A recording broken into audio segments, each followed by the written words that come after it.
제가 며칠 전에 왕과 사는 남자라는 영화를 보고 너무 감명을 받아서 단종에 관한 이야기를 해드려야겠다고 마음을 먹었습니다. 영화에서 유지태 님이 맡았던 한명회라는 사람에 대해서 좀 간략하게 얘기를 해드리자면, 칠삭둥이라고 들어보셨나요? 어머니 뱃속에서 10달을 다 채우지 못하고 7달 만에 태어난 아이였어요. 그리고 한명회는 집안이 엄청 좋았어요. 일명 금수저죠. 그런데 문제는 한명회 본인이었어요. 분명 총명하고 머리는 좋은데 시험만 보면 번번이 낙방하는 거죠. 결국 38세가 되어서야 백으로 경덕궁직이라는 아주 낮은 벼슬인 궁궐 문지기가 됩니다. 명문가 자제인데 40이 거의 될 때까지 백수로 지내다가 겨우 얻은 직업이 궁궐 경비원이었던 거예요.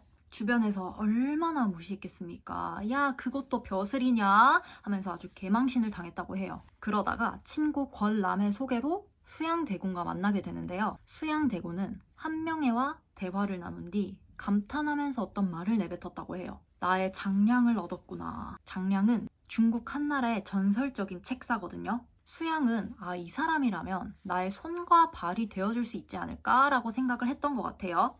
이때부터 한명회는 수양대군 집을 드나들면서 일명 개유정난 작전 타임을 가지게 돼요. 누가 수양 편이고 누가 김종서 편인지요?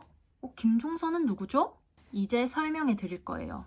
그럼 시점을 단종으로 옮겨볼게요. 단종의 아버지 문종이 약 30년간 세자 생활을 하는데요. 단종의 할아버지인 세종대왕을 도와서 치국이를 만들고 세종대왕님이 아무도 몰래 훈민정음을 창제하실 때 문종이 실질적으로 국정실무를 담당해요.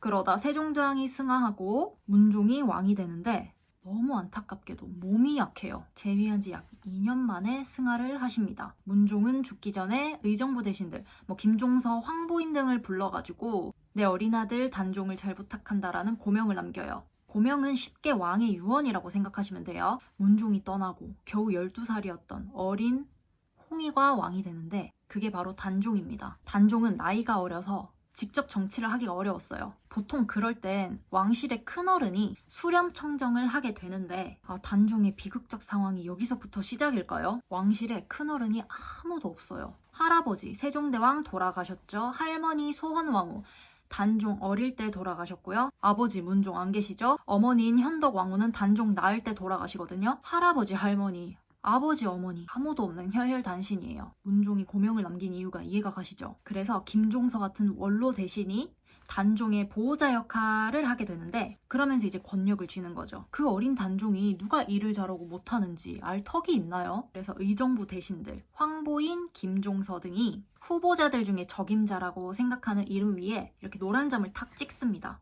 그럼 단종이 그걸 보고 낙점을 하고요. 그냥 도장 찍는 기계가 된 거죠.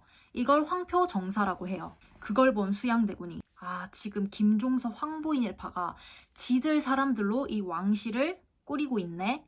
왕실을 능멸하는구나. 공격할 명분이 생겼습니다.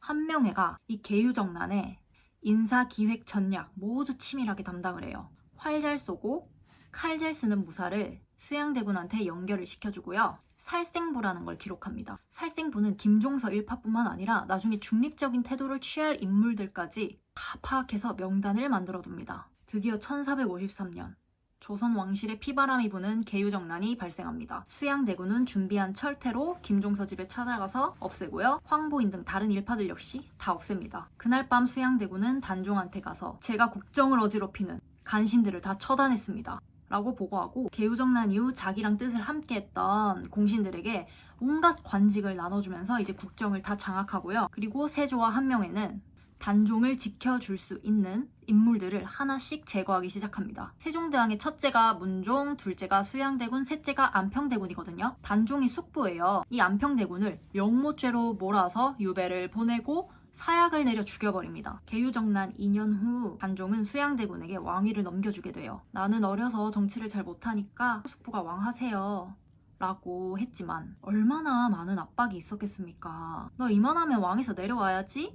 이런 분위기를 조성하지 않았을까 싶어요. 왕위를 찬탈당한 후 단종은 살아있는 직전 왕, 상황으로 창덕궁에 머물게 돼요. 하지만 세조와 한명회에게 이 단종은 살아있는 것만으로도 위협이 됐을까요? 일단 1456년에 단종 복위운동이 일어나요. 성산문, 박팽년 등 집현전 학자들을 위주로 복위운동이 일어나는데 김질이라는 사람의 배신으로 사전에 발각이 됩니다. 세조는 단종을 더 이상 한양에 두면 안 되겠다 라고 생각이 들었고 단종을 노산군으로 강등하고 영월 청룡포로 유배를 보내버려요. 아까 그 성산문, 박팽년 등 사육씨는 사지가 찢기는 거열형을 당해서 죽습니다. 1457년 17살이 된 소년 단종은 영월 청룡포로 유배를 떠나게 되고요. 우리가 왕과 사는 남자에서 봤던 혹은 볼 내용이 여기에서부터 시작이 되는 거예요. 청룡포는 삼면이 바다로 둘러싸여 있고 뒤쪽은 험준한 산으로 가로막혀 있어요. 단종에겐 너무 무섭고 외로운 곳이 아니었을까 싶어요. 단종이 영월에서 유배 생활을 하던 중에 이번엔 금성대군이 본인이 유배 생활을 하던 순흥, 지금의 경북 영주인데요. 순흥에서 단종 복위운동을 하려는 거사를 계획하다가 발각이 돼요. 금성대군은 세종대왕의 6번째 아들이고요. 세조는 동생인 금성대군에게 사약을 내려서 또 죽여버립니다. 지금 형제 몇 명 죽였어요? 2명 죽였죠. 안평대군, 금성대군. 단종의 마지막은 여러 썰들이 많은데 세조실록에 기록된 단종의 마지막은 노산군이 이 소식을 듣고 스스로 목을 메어 졸하니 예로써 장사 지냈다. 이게 마지막이에요. 실록에는 자살로 기록되어 있는 거죠. 하지만 다른 야사들을 보면 세조가 금부도사를 보내서 사약을 내렸지만 차마 단종에게 사약을 건네지 못하고 울었다는 기록이나 갑자기 하인이 나타나서 본인이 죽이겠다고 한 후 단종 뒤로 가서 목에 줄을 걸고 창틈으로 잡아당겨서 죽였다는 기록. 뭐가 진실인지는 모르지만 역사는 승자의 기록이라서 단종이 진짜 스스로 목숨을 끊었을까에 대한 의문이 계속 남는 거죠. 그리고 제일 중요한 엄흥도와 단종의 이야기는 영화에서 자세히 확인하시면 됩니다. 그리고 단종을 주인공으로 세운 영화가 최초라고 하는데 저는 이 단종을 유약하고 나약하기만 한 군주로 그려내지 않아서 더 인상 깊었던 것 같아요. 그러면 저는 또 다음 콘텐츠로 찾아뵙겠습니다.